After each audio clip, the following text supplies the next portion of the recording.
Welcome everyone to LFI Educates. We are in this third chapter, current electricity, and today we are going to learn in this video drift of electrons and the origin of resistivity. That is our classical theory of electricity. To understand this, first of all, under this heading it will come drift velocity, or we call it as drift speed. What is this drift velocity? Let us know it first of all. In conductors, we all say that, suppose this is our conductor, we all say that they are good conductors of electricity because they have free electrons with them.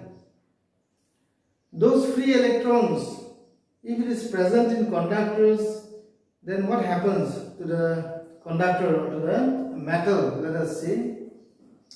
When no electric field or no potential is applied on this metal, then these free electrons, whatever is present inside the conductor, they keep on moving randomly in any direction they like. These electrons, they move randomly. They don't know which side to move. One may go this way, one may be coming this way, one may be going this side, one may be going this side, one may be going this side, one may be going this side. So they don't have any specific direction. The free electrons, that is the electrons that are present in the last valence shell of an atom.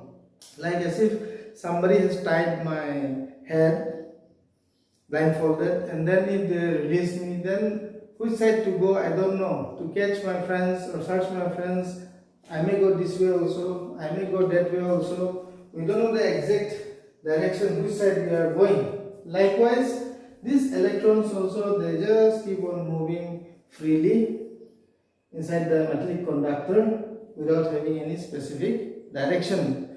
So what happens to them is, these free electrons, their velocities, if you add it up, and so on, many more electrons, suppose say up to U1. So their sum total of all their velocities becomes 0 inside the conductor. It becomes 0. This velocity, sometimes we call it as thermal velocity as well. So here the thermal velocities, they sum up to 0. But if at the two ends of the conductor, if I connect one battery, say a battery of V volts, the potential is V, suppose, provided by the battery, then we know that the conventional flow of current is from positive charge to negative charge through the outer circuit. So an electric field, it flows. Electric field is developed in this direction. The moment an electric field is applied, then these electrons, instead of moving in any direction they like, they start aligning themselves to move in a specific direction. And that specific direction will be opposite to the direction of electric field, opposite to the direction of applied electric field. Now, as soon as I apply electric field to it, these electrons, they will start to travel in the opposite direction. This way they will try to move like this, their direction will change. That means they will move from right to left. Like this they will start moving. From their velocity, the drift velocity will be from right to left. Now if I say drift velocity, it's not good, it is not the right time to tell you. Let it be like this only. So they will move from right to left. This like this, some situation like this, suppose no teacher is there in the class, then everyone jumping around here, there, playing in any direction they like, and nobody is there to stop them. But if suddenly teacher comes, then all they come in their own respective places and they become quiet. But in this case, when teacher comes, they are not becoming quiet, but they respond to it. like students responding to the teachers. They are responding this side. They start moving in this direction. But what happens here, when they are moving from right to left, opposite to the direction of electric field, they go collide with some electron, then the velocity becomes less. Again they start moving, they gain the velocity slowly. But as soon as they come and collide with another one, the velocity again becomes less. Like that, the velocity does not remain the same during their motion as they collide with one another and move ahead. So what you have to do is, you have to find out the average velocity of the electrons in moving through the conductor from one end to the other end. Let us say the length of the conductor is L and the area of cross section of the conductor is A. Let us take it this way. Now let us define what is this drift velocity. The drift velocity is the average velocity of the electrons that moves from one end to the other end when an external electric field is applied to it. Whenever an external electric field is applied to it, then they start to move in one direction. That average velocity, we have to take average. Why? Because their velocity is not the same. As I said, they move, and while moving they come and collide with other electrons, then their velocity becomes less. Again they start moving, again they come in collision with another electron, again their velocity becomes less. Like that, their velocity goes on increasing, then it decreases, again it increases, again it decreases. Like that, they keep on moving from one end to the other end. That's why we need to take the average velocity. And this average velocity with which the free electron moves in a conductor, in a metallic conductor, whenever an external electric field is applied, that velocity we call it as a drift velocity. I think it is clear. Now let us see the mathematical expression of drift velocity. Now, if you use the first equation of motion, then you can find out their final velocities one by one for each electron. Let us find out one by one. Suppose you assume that there are n electrons inside the cylinder or cylindrical conductor. Suppose if I find V1, or V1 is equal to U1 plus AT1, that is I can write, since V is equal to U plus AT. This is your first equation of motion. You learned in class 11. Not only in 11, you might have learned in class 7, 8, 9, that side also. So here, if V1 represents the final velocity of the first electron, then U1, the initial velocity, here acceleration will remain constant, because with what acceleration? Acceleration is the rate of change in velocity, the rate at which the velocity keeps on increasing or keeps on decreasing also we say, but let us take here keeps on increasing. Now, if the acceleration of this charge, the acceleration of this charge, the acceleration of this charge all will remain the same, because all of them are experiencing the same thing, moving, hitting, again moving, hitting, again moving, hitting. So acceleration is taken as constant. Let us see for the second electron, V2, then it will be U2 plus AT2, very simple. Likewise, for the third electron, if you write the final velocity, the initial velocity, that is U3 plus AT3, it will go on like this. Then for the nth electron, we can find out the final velocity as UN plus ATN. So these are the velocities at which the electrons starts moving from one end to the other end in a metallic conductor whenever electric field is applied. Now let us come to the definition of a drift velocity. Now as soon as we say drift velocity we write it as Vd. Prefix we use V and prefix D. Vd, as we have defined, is the average velocity. V1 plus V2 plus V3 plus up to Vn. Sum of observation. V1 plus V2 plus V3 plus like this up to Vn divided by total number of observation is n. Total number of electrons inside the conductor, we are taking it as n. Then it will look like this. Now these values of V1, V2, V3, Vn, if you substitute it here, then you will look like this: U1 plus U2 plus, it will go up to Un, plus A is common for all. You can see A. So here T1 plus T2 plus T3, T1 plus T2 plus up to Tn, it will go divided by n. So if you separate it into two parts, n like this, you can do it.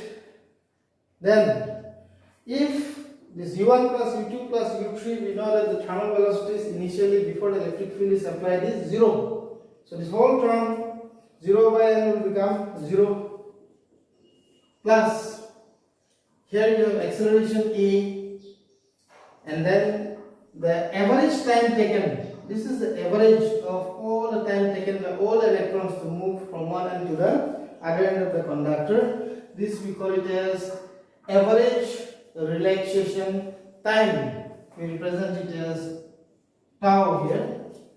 So ultimately what do you get is drift velocity Vd is equal to A tau. You get it as A tau. Here tau is called the average relaxation time. Now you may be thinking, what is relaxation time? Relaxation time is the time taken by an electron to relax before the next collision takes place. Suppose this is an electron coming and hitting here. After hitting this electron, how long it takes to go and hit the next electron? How long it takes to go and hit the next electron? That time we call it as relaxation time. And for all the electrons, the average T1 plus T2 plus T3 up to Tn divided by how many electrons are there? N of them. So all overall we call it as average relaxation time, and we represent it as tau. Now this expression Vd is equal to A tau. What is A? A is acceleration. Who is providing the acceleration? Electric field is applying the acceleration. Like an object, to move will require force. If there is no force, then there will be no movement. So like that, here also this acceleration A from Newton's second law of motion, you know that F is equal to ma. So acceleration A is equal to force divided by the mass of the object. Here mass is for the electrons, the mass of the electrons. So I can write this as F by m tau. Now this electrical force, how do you represent? We represent it as E. Now you will be thinking, what is E? Force is equal to Q into electric field E. Like this we learned. Now your charge Q is no longer as, we will not write as Q, we will write it as electron. Your charge is electron. So in place of Q we will be writing E. So it will become E divided by m tau. And this expression will give you the expression for drift velocity of electrons inside a conductor. Now you can express this in terms of potential as well. How we can express this in terms of potential? Here I will write down, what did I write here? Since F is equal to QE, and QE we are writing the charge is electron E. So you will understand that, oh, for F is written as EE divided by M. Now this one, if you want to write in terms of potential, then you can represent it this way. I'll just write down here. Vd is equal to E, this is the charge, divided by mass. E, electric field, is equal to potential per unit length, tau. This way also you can represent drift velocity in terms of potential. This one is coming from potential gradient. We have derived this relation before in static electricity. E is equal to dV dr, something like that. Potential divided by distance. Your potential we are writing V, distance is length L. L of the conductor. So we are writing it as L in place of E. So this way you can get the expression for drift velocity. Now, a very important topic we'll discuss. That is the relationship between electric current and drift velocity. Let us see. Now let us see the relation between drift velocity and electric current. Now let us consider a metallic conductor like before how we took. Suppose this is a metallic conductor with area of cross section A and the length of the conductor, let it be L. These electrons, they will move in this direction whenever electric field is applied in the other direction. So we can write this as Vd. Suppose you are applying an electric field E by the use of this battery, or you are applying a potential difference between the ends of the conductor. So we'll assume like this. Let as conductor, let us consider a conductor of length L and area of cross section A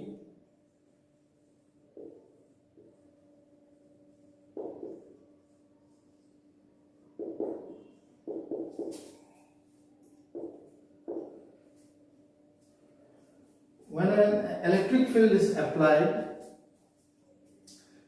then the electrons, they will start to travel in the opposite direction to the direction of electric field. Let us assume that the number of electrons per unit volume, we'll have to write some few sentences here. Let us take like this: number of electrons per unit volume. Let us take it as N. We are taking per unit volume because here on the board you can see the length of the conductor is very short, but in actual practice the wires is very long. So per unit volume wise only, we need to calculate the number of electrons. Now in this conductor, what is the volume? Then you will say area into length, A into L. Volume of the conductor here is volume of the conductor is equal to A into L, because volume of cylinder, then you spell it like this: pi r square h in lower classes. Pi r square is area of cross section A, and the height of the cylinder, here we are taking this length, it will become L. So area into length gives us the volume. So now if you have the volume as A into L, per unit volume means 1 meter cube volume, you have n electrons. So in AL volume, how much electrons will be there? Then simply you know that directly multiply n into A into L. So the number of electrons, or we can say total number of electrons in the conductor, it will be n times A into L. It is like this: 1 meter cube volume, you have n electrons. So in 5 meter cube volume, how many electrons will be there? Then it will be n into 5. So your volume is A into L. So number of electrons you multiply with the total volume AL, then you get the full number of electrons. The total number of electrons inside the conductor is n into A into L. Now after finding this, what will be the total charge then? Total charge in the conductor.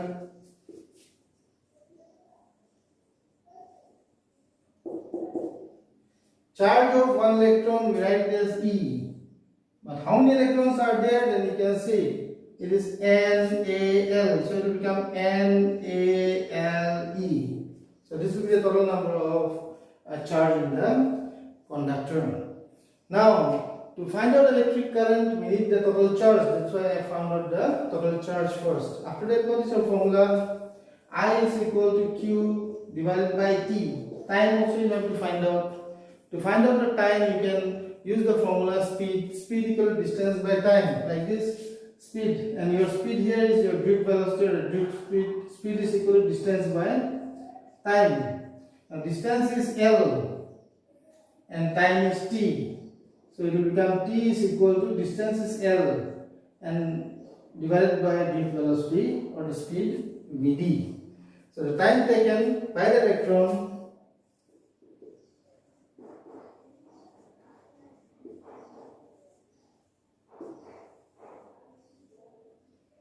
to move from one end to the other end, from one end to the other end of the conductor,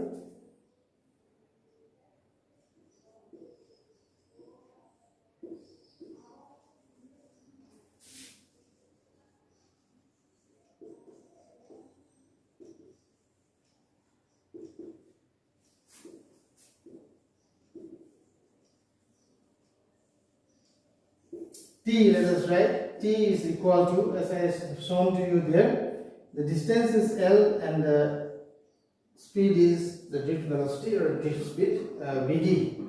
So likewise you can find out the total charge and then the total time taken to move from one end to the other end, and as soon as you get it, then you can find out the electric current.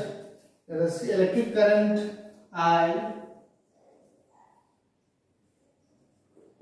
is equal to charge that flows per unit time.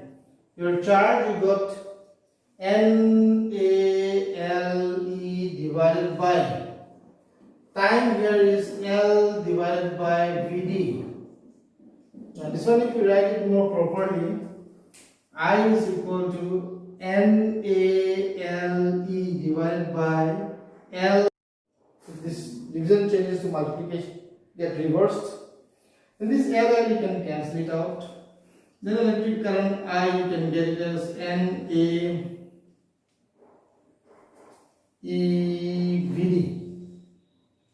This is the expression between a relation between electric current and drift velocity. More properly, we try to remember like this: I is equal to NeAVd. So better we write here the same thing, just extending the place, NeAVd. Here N is the number of electrons per unit volume, E is the charge of one electron, A is the area of cross section of the conductor, and Vd is the drift speed or the drift velocity. This is the relation. Now let us see the derivation of Ohm's law according to classical theory. We know that just now we derived electric current I is equal to NeAVd. This is the expression for relation for electric current and drift velocity. And from here, what you can do is Vd is E tau divided by the mass. Like this you can write. Since drift velocity is equal to, this also we derived earlier, tau divided by mass.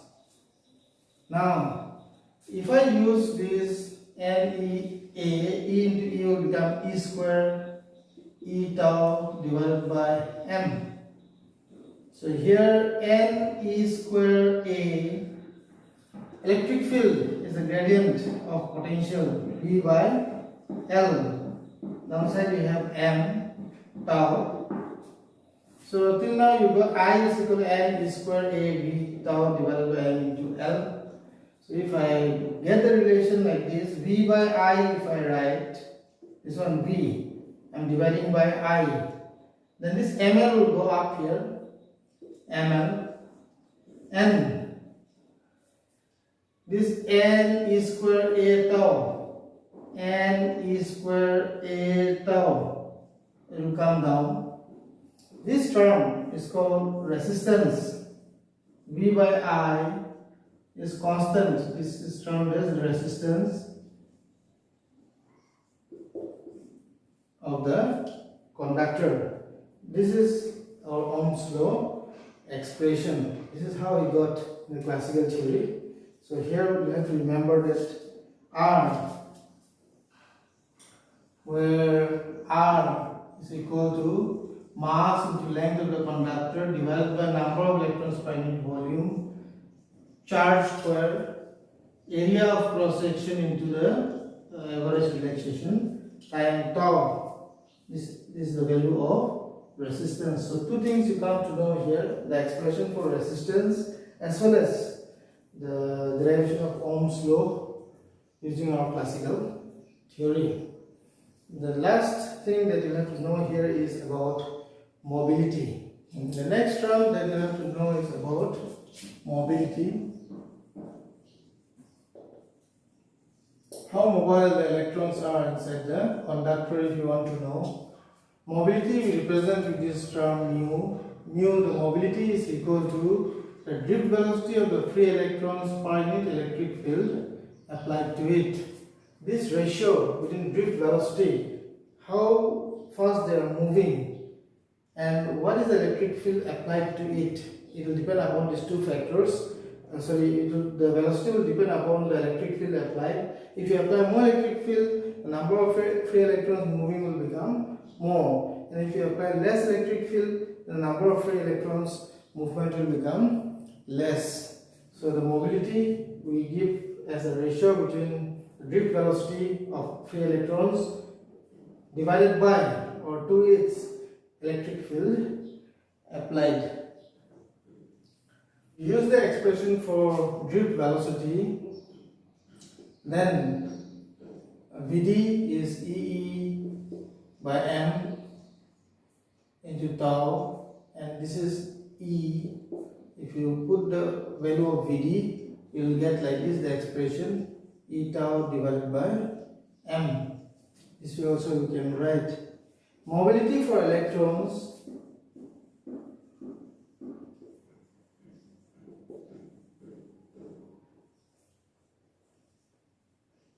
sometimes we write it as mu E is equal to E tau E divided by me, and mobility for holes, positive charges are also known as holes, we write it as mu naught is equal to E tau naught divided by m naught. And here naught indicates holes. Holes means positive charges, that we call it as holes is this. Now the SI unit of mobility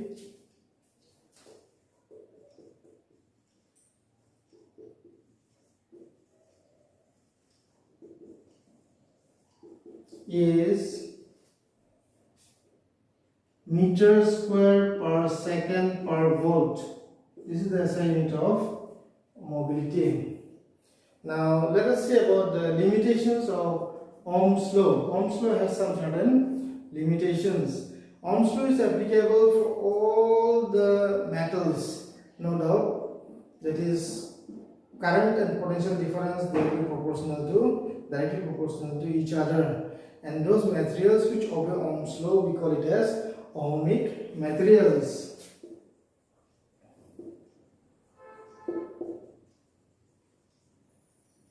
Especially all the metals, they obey Ohm's law. But there are some certain things, certain substances that do not obey Ohm's law. Like when we talk about vacuum tubes, you might have studied about discovery of electrons by J.J. Thomson, taking the vacuum tube. Vacuum tube, when you say generally like your tube light, you can consider it as a tube light. There, Ohm's law is not applicable. Electrolyte, you are doing chemistry, electrolysis by taking an electrolytic cell, the liquid, especially water we take, then salt we dissolve in it, and then we make an electrolyte solution. There also Ohm's law is not obeyed. Then in electronic devices like diodes, semiconductors and all, they also do not obey Ohm's law. So these are some of the limitations of Ohm's law. So with this, we will come to an end for today's session. Let us see. Stay tuned for the next video. Thank you.